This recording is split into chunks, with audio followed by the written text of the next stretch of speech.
Babala mga kababayan, ugaliin yung i-check ang iyong pasaporte. Isa na namang panibagong issue ngayon ng punit passport. Isang senior citizen hindi pinasakay ng eroplano dahil sa ginawa ng isang check-in airline personnel. Na ngayon pinagpapaliwanag ng DOTR ang airline ng Cathay Pacific kaugnay sa umano'y insidente ng passport mishandling na nauwi sa hindi pagpapasakay ng isang pasahero noong nakaraang linggo. Sa utos ng Department of Transportation o DOTR, may hanggang ngayong araw ang Cathay Pacific para magpasa ng paliwanag kasunod ng punit passport incident sa Mactan Cebu International Airport.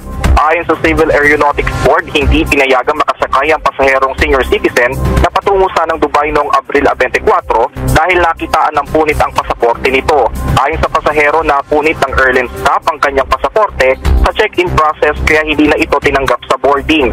Wala umunong ibinigay na paliwanag o tulong ang nasabing airline staff at nagtuloy-tuloy lamang sa pag-asikaso ng iba pang mga pasahero. Kasunod ito nang mag-viral sa social media ang post ng anak ng isang pasahero na kinilalang si Faith Pamsula na isang OFW sa Dubai na ngayon tinanggal ng Facebook dahil sa marami di umanong nag-report sa kanyang post patungkol sa pagkapunit umano ng passport ng kanyang ina sa Mactan Cebu International Airport. Ayon kasi sa post ni Kabayan, papunta umano sana ang kanyang ina sa Dubai via Cathay Pacific noong April 24, 2025 para doon sana ipagdiwang ang kanyang kaarawan ngayon darating na May 6 ng kasalukuyan. Sa lisay ni Kabayan, bandang 8:50 ng umaga nasa loob na umano ng airport ang kanyang ina. Nagbayad na umano ito ng travel tax at bandang 9:15 ng umaga, nagtungo daw kaagad ang kanyang ina sa check-in counter ng Cathay Pacific. Nauna pa umano ito sa pila. Kinuha umano ng check-in staff ang passport at iba pang mga dokumento ng kanyang ina para i-check-in sa flight ng Cathay Pacific. Nang ibalik na umano ang mga dokumento, nakita umano ng kanyang ina na punit na ang pasaporte, as in grabe ang pagkapunit dahil umabot sa litrato ng kanyang ina na ayon sa salaysay ni Kabayan, napakahalaga umano ng pasaporte sapagkat ay isa itong opisyal at legal na dokumento. Paanong nangyari na pinabayaan lang ng isang airport staff na mapunit ito ng ganun-ganun lang at sinabihan lang daw ang kanyang ina na hindi ito sinadya at naipit lang daw sa scanning machine. Sa nangyaring ito,